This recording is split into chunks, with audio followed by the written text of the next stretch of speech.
Hello and welcome to the Fabulous at 50 podcast, celebrating a vibrant global community of women over 50 through entertaining interviews that will inspire, educate, and empower.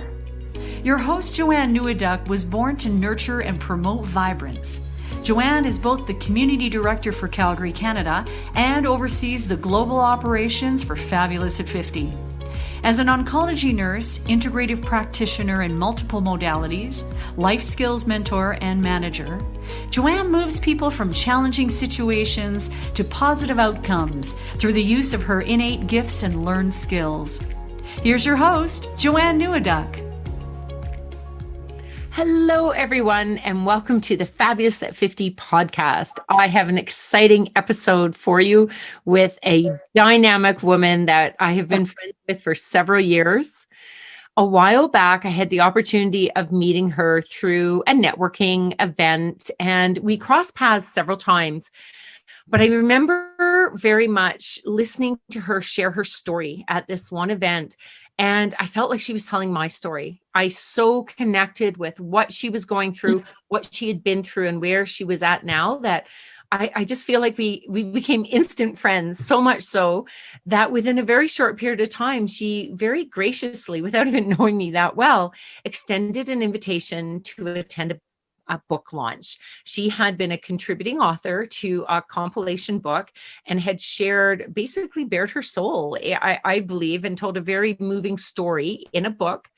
And I attended this event, and it was so lovely to be there. And it sparked a little flame in me and a little seed. And I knew the woman that put these together, and she kept asking me, would you like to share your story? Well, a couple of years later, I was able to share my story in this same book series. And I was able to turn around and invite Brenda to come and be my guest on that one. And so now it brings me great delight to bring Brenda on as a guest. And just before I fully introduce her, I'm going to share just a little bit about her. Providing people with opportunities to discover what they authentically wish to do or be is what lights Brenda's world.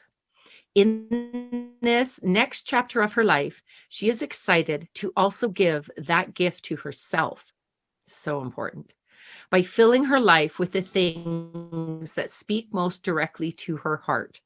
And that's the type of things we're going to talk about today. So, Brenda Awesome. Frame, I'm so glad you could join me today. Come join in the conversation now. Super excited to be here. Thanks for having me. Oh, well, it's such an honor to have you on because I know that our philosophies on life and how we like to support other people in stepping into what's exciting for them fills us up. And I love that you've mentioned that so much of what you've been doing throughout your life has been supporting others, and it's time to fill yourself up. And if I understand correctly, you love to use the expression "fill my lake," like to fill my lake up. Absolutely. Yeah.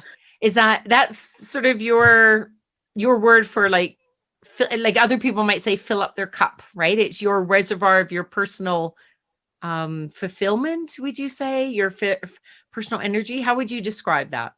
Well, Joanne, you and I are both nature girls. We both love being outside. Yes. So a lake just resonates for me. And so if I go on a little bit backwards on this, there was maybe 10, 15 years ago, I had a coach who was asking me what I do to energize myself because I give to a lot of people. Yeah. And at the time, I wasn't doing anything for me. And I was giving and giving and giving. And I could not even answer her question of one thing that I did for me. And she said, you know, do you even have a hot shower? And I went, no, everyone has a shower, goes to school, goes to work. It's, you know, the tank's empty. And I couldn't think of one thing. Wow. I just got a shiver. Like the tank is empty. Metaphorically, your tank was empty. It was completely empty. And she said to me, Brenda, you love nature, and, you know, think about a lake. And if you have a lake that has water coming in and water going out, it's a healthy body of water. But if you only have water going out, nothing coming in, pretty soon that lake becomes a pond, and then the pond becomes a puddle. And she looked at me and said, Brenda, you are an evaporating puddle. Wow. And so I just thought, man, oh man, okay, it's like that made sense to me. And so I use a lake because that's what she used for me. It made sense and it resonated and it touched my heart. Absolutely. I love that. And you know, we do talk about, oh, fill your cup up, but I love the concept of a lake because it is that constant flow. It's not ever about, I just want to take and just fill everything up for myself. It's that you want that flow of goodness coming into your own life so that you can fill up enough to then release, and you're feeding that, you know, all those people that depend on you, and metaphorically with the lake, everything downstream of you. And the more you're filling yourself up, the better you can also serve and support others. Wow. You know, that's a huge point right there, because what she said to me next is, what do you value most? And I love to see, like, to empower people. I love to lift people up. I love to help them see their greatness. And she said, you cannot do that if your lake is empty. You can't. And so if you want to do what you value, you must fill your lake. And so I was like, okay, then that gives me permission to go and do fun things. You know, someone said to me, they said to me on Facebook, you know, must be nice to have such a privileged life that you can go and enjoy this and that and be out kayaking. And I'm like, this isn't about a privileged life. This is about, you must fill your lake. You must, if you want to do what's important to you. And so it was just interesting, different people's perception on giving themselves permission to look after themselves. Right. Actually, that is so point, because as soon as you said that, that sounded bitter to me. That is somebody who, my guess is, has a very shriveled up, dried up lake. Oh yeah. They don't understand that this is about your choices and it's about your priorities. When people say, I don't have time, I don't have money, I don't have this, I don't have that, it's like, what do you value most? And what are you going to set up your priority? Because you're spending your time somewhere. You're spending your money, unless you're literally going from, you know, money in your palm to buying groceries and that's it. But, you know, and that's where some people are at right now for sure. But many, many people have disposable money who still feel like, oh, I couldn't possibly spend anything on filling up my own cup, you know, filling up my own lake. Well, there's the money part, but there's the time part too. Exactly. The time. Right? They're spending their time somewhere. Yeah, you and I both have many entrepreneurial friends, right? And an entrepreneur, I've been an entrepreneur for many, many years, and it's hard to turn off your clock. It's hard to shut down your business. And so when I go and play and invite people, it's the entrepreneurs who will say to me, well, it depends if I have a client, or it depends if, and they often don't come, right? Yeah. And they need to fill their lake, because they'll be better. They'll be better for their clients if they come and play once in a while. Absolutely. And it's a matter of, you can set your time. You can, even if you're an entrepreneur or not, you can set, these are the hours I'm working and these are the hours I'm filling my lake. That's right. Now I'm gonna switch topics here for a moment, because I love this next question. It opens up such interesting conversations. What did you do to celebrate 50? Whether it be the actual birthday or the fact that you were turning, was it significant to you that you were turning 50? I'd always heard that 50 means that you're free. I love that. Your kids are growing up, they're starting to move out, they don't need you, like, you're free. And so we celebrated. It was a big party, a house party here with a bunch of friends. Some of the people who are in Fabulous at 50 were there. Awesome. We had a party, and I thought, okay, good, yay, I'm free. And then I thought, free to do what? Like, you know. What does that mean? It was a time, yeah. And so when I think about that, you know, for me, the 30s was all about, you know, creating. It was about, you know, career and getting your house and your family, and like, it's busy. You don't have really, I didn't have much of my own life in 30s. Right. And then 40s, your kids are growing up, and my teenagers are, you know, getting independent and not needing me the same way. And so now I don't know what my role is, because I gave up my job to be here with my kids, but my kids don't need me. So when I hit 50, it was free to be free, but who am I? What do I want? What's next? Like, there were a lot of big questions during my 50s to figure out.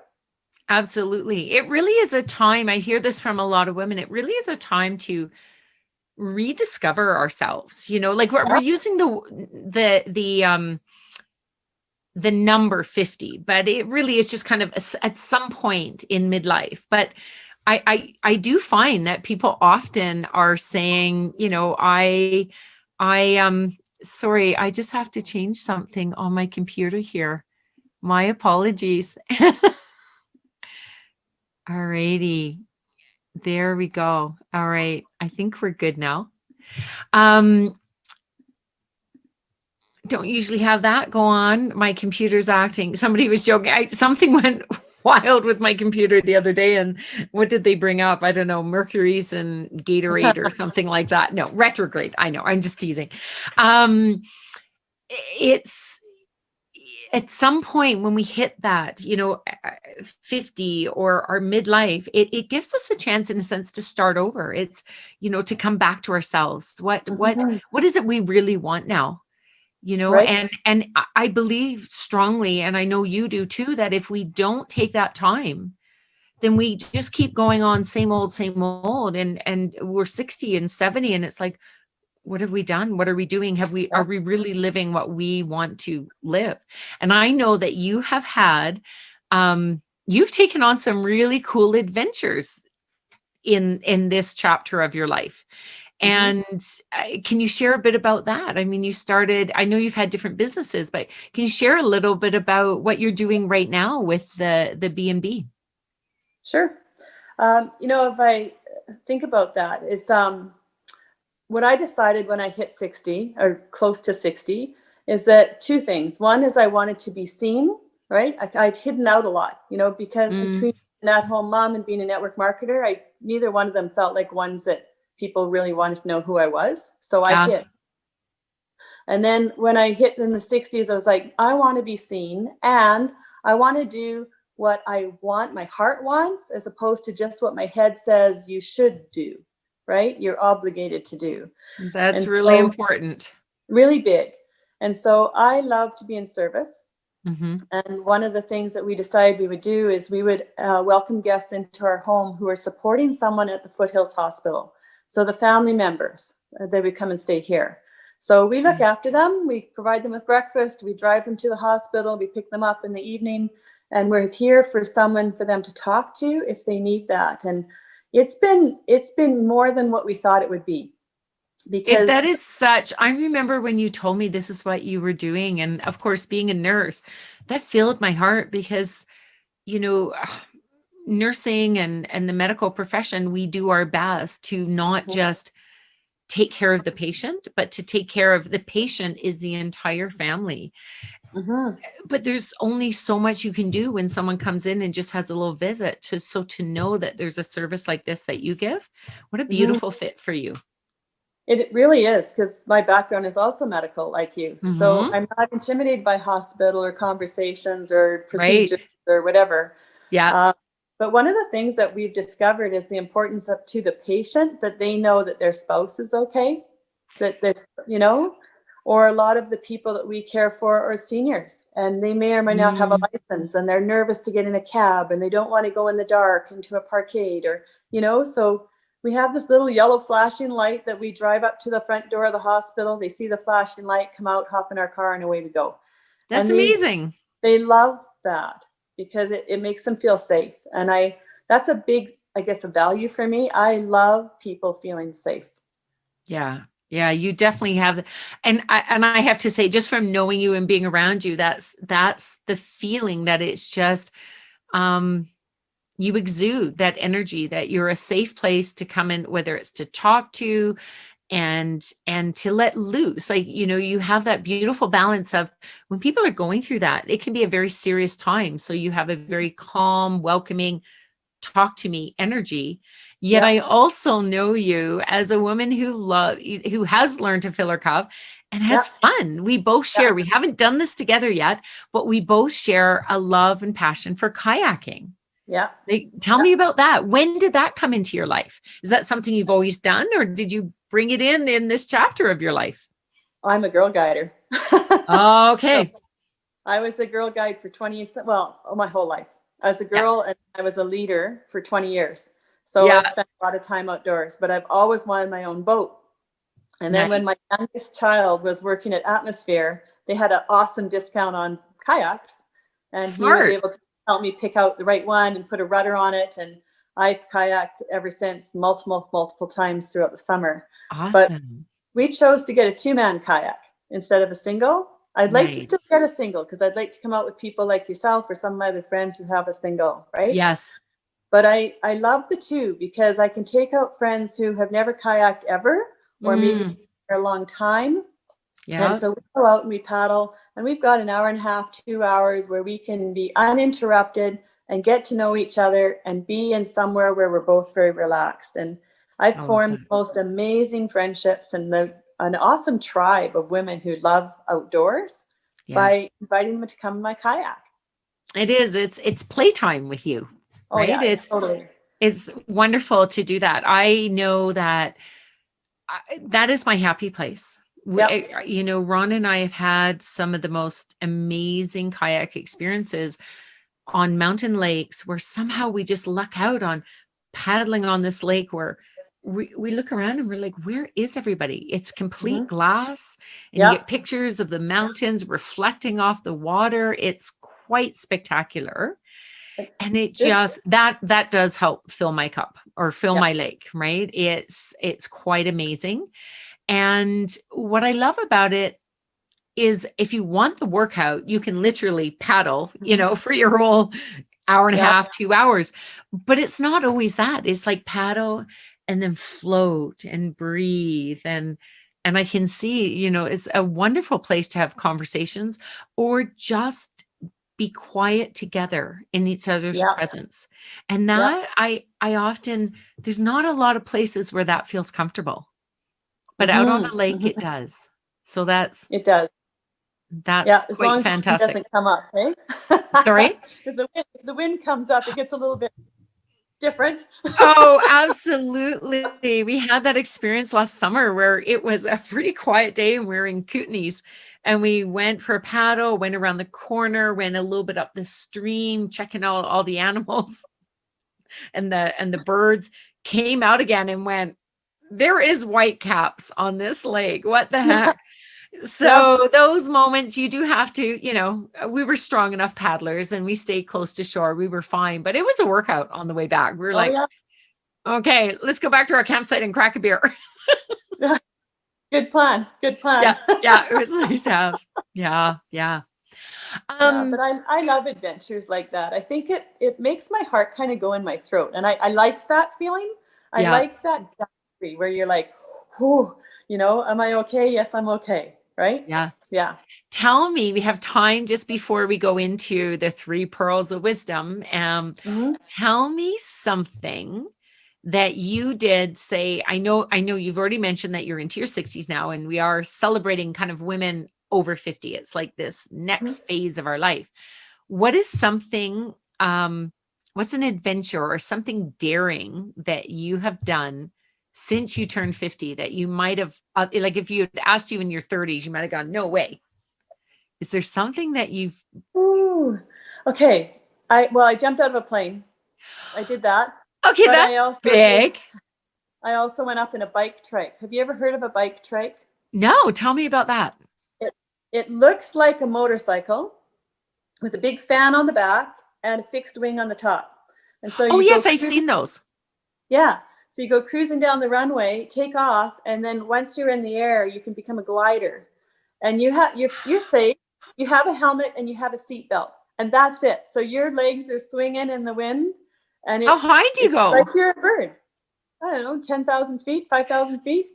So okay, I'm just. I am scared of heights. My big to do was I went up in a hot air balloon. You have just. That is fantastic. It was fun. I always thought when I first became an entrepreneur, I thought I'd like to have a bike trike where you can like leave your driveway, drive down the street, fly up, go to someone's house, come down, you know, like that would be cool. So I wanted to try it. But I have to tell you, fun adventure. When we jumped out of the plane, I changed that in my head. Someone taught me, instead of jumping out of the plane, what are you jumping into?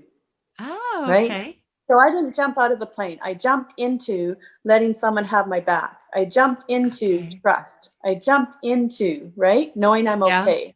Yeah. Things that I wanted to just anchor in for me. So it's interesting how whatever we make this mean, adventure becomes a pretty cool opportunity.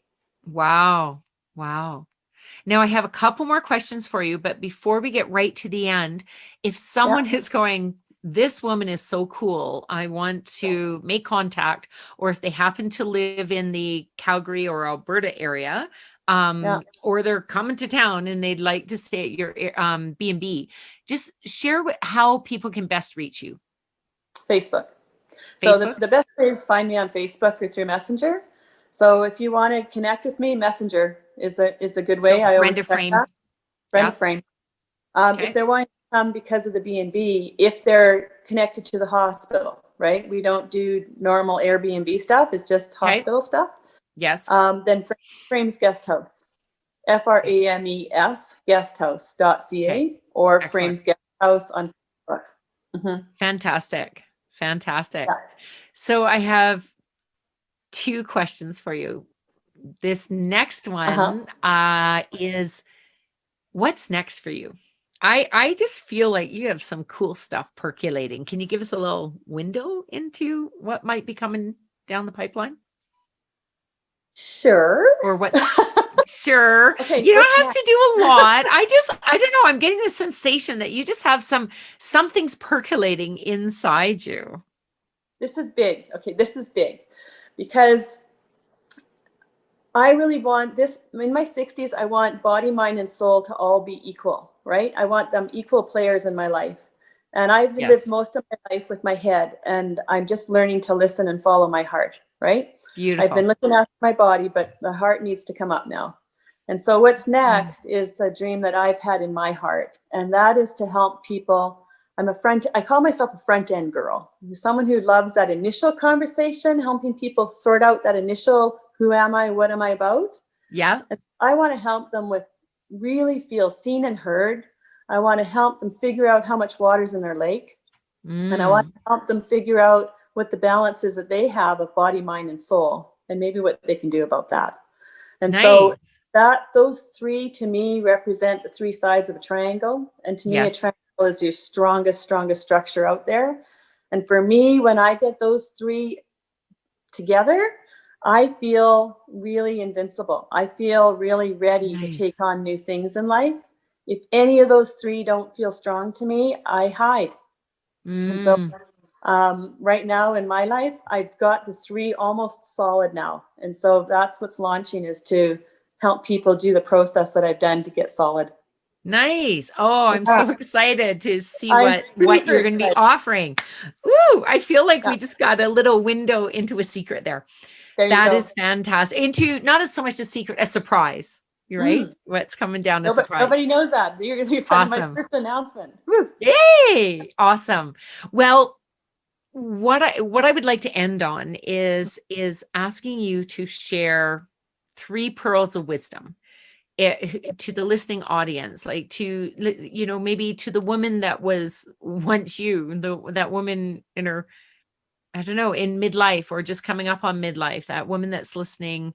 What would you share as far as advice or wisdom?